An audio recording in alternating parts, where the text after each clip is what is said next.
छठी मैया के परब पावन होला। छठी मैया के परब पावन होला। लेके माथा पे डलबा पिया घाटे चला।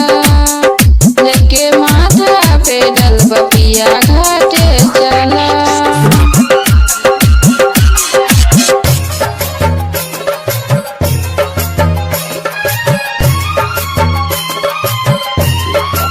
छठी मैया बड़ी दयालु सबके खोइछा भरेली।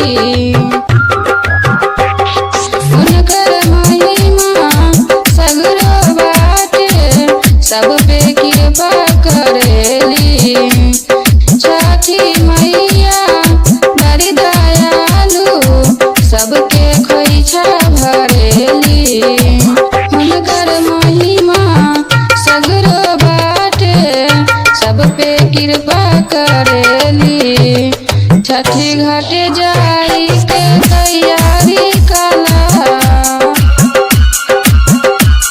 लेके माथा पे डलबा पिया घाटे चला।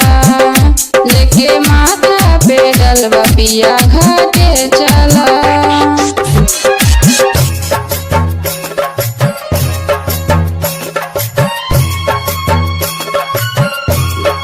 नदी किनारे लागे सुहाना जब जब छठ माई